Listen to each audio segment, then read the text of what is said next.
নমস্কার, স্পোর্টার নিউজে আপনাদের স্বাগত।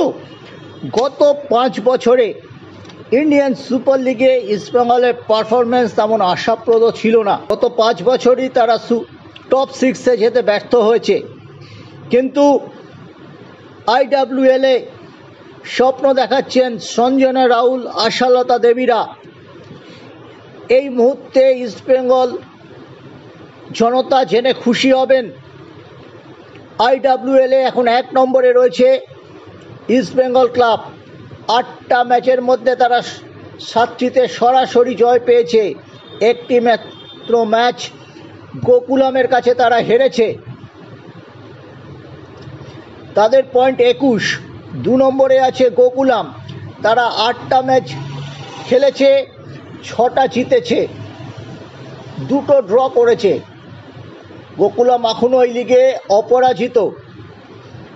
গোকুলাম গতবারের চ্যাম্পিয়ন, আর সেই দলের কোচ অ্যান্টনি ইস্টবেঙ্গলের দায়িত্ব নিয়েছেন, এবং তিনি দায়িত্ব নিয়ে আসার পর গোকুলাম থেকে 6 জন মহিলা ফুটবলার সই করেছে ইস্টবেঙ্গলে। গতবার সঞ্জিতা, বাংলাদেশের মেয়ে, লাল হলুদ জার্সি গায়ে দারুণ খেলেছিলেন। এবার সঞ্জিকাকে বাদ দিয়ে এই অ্যান্টনি শক্তিশালী চেহারার মহিলা ফুটবলারদের নিয়েছেন। ইস্টবেঙ্গলে রয়েছে ঘানা, উগান্ডার, কেনিয়ার জাতীয় দলের 3 মহিলা ফুটবলার। এরাই অনেকটা টানছেন, এবং সেই সঙ্গে আশালতা এবং সুরঞ্জনা রাউলের কথা আলাদা করে বলতে হচ্ছে। এই মুহূর্তে ইস্টবেঙ্গলের রেস্তি নার্জারি 4টি গোল করে দলের পক্ষে সর্বাধিক গোলদাতা, কিন্তু গোকুলাম এক্সের একটি মেয়ে, উগান্ডারি মেয়ে ফাজিলা 16টি গোল করেছেন। ফাজিলাই কিন্তু ইস্টবেঙ্গলের এই আইডব্লিউএল খেতাব জয়ের পথে সবচেয়ে বড় কাঁটা। 5টা হোম ম্যাচ আছে ইস্টবেঙ্গলের, এটা কিন্তু সবচেয়ে বড় অ্যাডভান্টেজ। কিন্তু হোম ম্যাচগুলো গতবারের মতো নিজেদের মাঠে ইস্টবেঙ্গল হয়তো খেলতে পারবে না, কারণ এখন হকি মরশুম চলছে। কলকাতা প্রিমিয়ার লিগ ডুমুরজলার অ্যাস্ট্রোটার্ফে হলেও ফার্স্ট ডিভিশন, সেকেন্ড ডিভিশন লিগের খেলা চলছে, এবং হকি বেঙ্গল মাঠ ছাড়তে নারাজ। ইস্টবেঙ্গল কর্মকর্তারা চেষ্টা করছেন, কিন্তু মাঠ পাবেন না বলেই মনে হয়।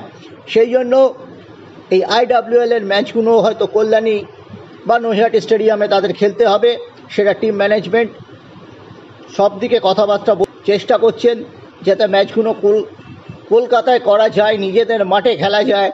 আমরা দেখেছি ইস্টবেঙ্গলের ম্যাচে মহিলা সমর্থকদের প্রচুর ভিড় হতো, সেই জন্য আরও বেশি তারা চেষ্টা করছেন যাতে হোম ম্যাচের অ্যাডভান্টেজ নিয়ে আইডব্লিউএলে তারা খেতাব জিততে পারেন।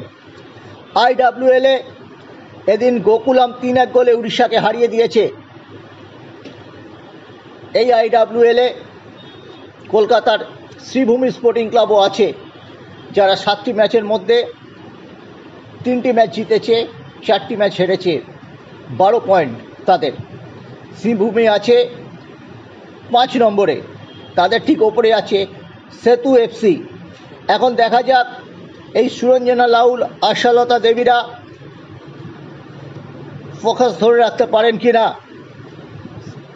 ক্লাবের সিনিয়র ফুটবল টিম ছেলেদের সেটা পারেনি, সেটা এই লাল হলুদ জার্সিধারী মেয়েরা করে দেখাতে পারেন কিনা। ইস্টবেঙ্গলের সামনে কিন্তু আইডব্লিউএল জেতার একটা দুর্দান্ত সুযোগ আছে।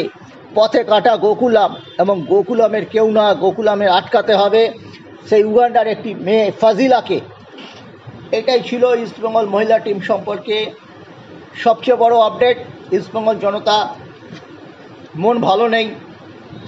এফসি কাপের সেমিফাইনালেও তারা যেতে পারেনি 88 মিনিট পর্যন্ত এগিয়ে থেকে, কিন্তু এই খবর, এই যে মহিলা দলের এই দুর্দান্ত পারফরমেন্স, তাদের কিন্তু সুড়ঙ্গের শেষে নিঃসন্দেহে একটা আলো দেখাবে।